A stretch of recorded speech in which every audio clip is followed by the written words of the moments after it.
हमारे इस चैनल मैथिली गंगा को लाल बटन दबाकर सब्सक्राइब करें व घंटी के निशान का बटन दबाएं ताकि सभी नए वीडियो आप तक तुरंत पहुंचे बिल्कुल मुफ्त। राधा जी के कृष्ण से मिलला बहुत दिन भ गेलन।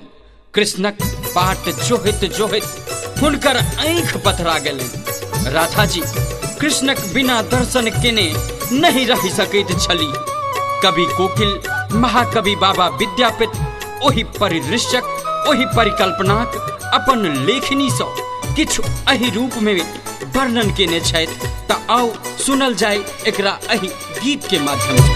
चानन भेल विषम शरीरे भूषण भेल भारी।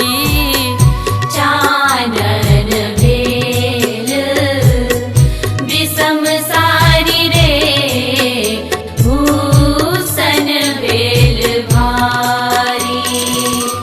सपनहु हरि नहीं आवोल रे गोकुल गिरधारी।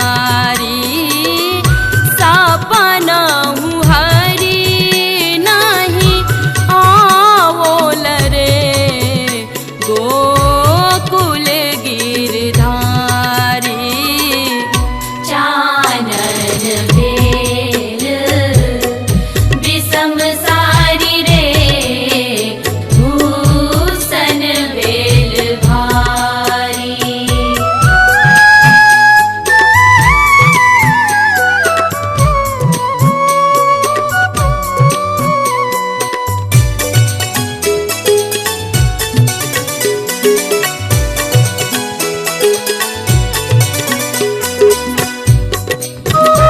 अपने सुन रहल छी गंगा कैसेट की प्रस्तुति।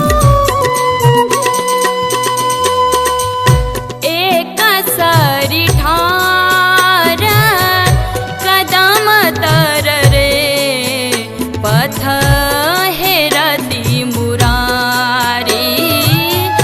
एक सरी ठार एक सरी ठार एक सरी ठार कदम तर रे पथ हेरती मुरारी। हरि बिनु हृदय दगध भेल रे झामर भेल साड़ी। चानन भेल विषम शरीरे भूषण भेल भारी।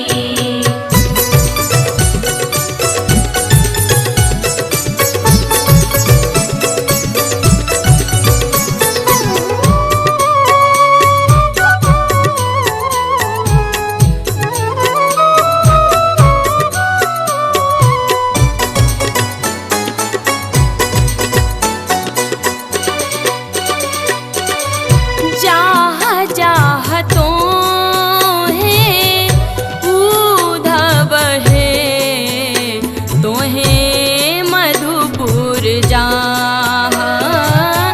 जाह जाह तो है जाह जाह तो है जाह जाह तो है उधव है तोहे मधुपुर जाह। चंद्र बदनी नहीं जीवत है बध लागत ताह। चानन भेल विषम शरीरे भूषण भेल भारी।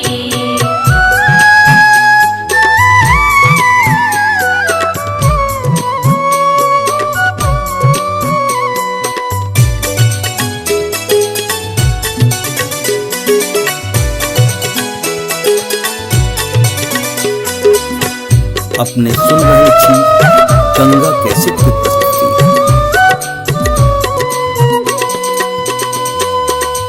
भानहि विद्यापति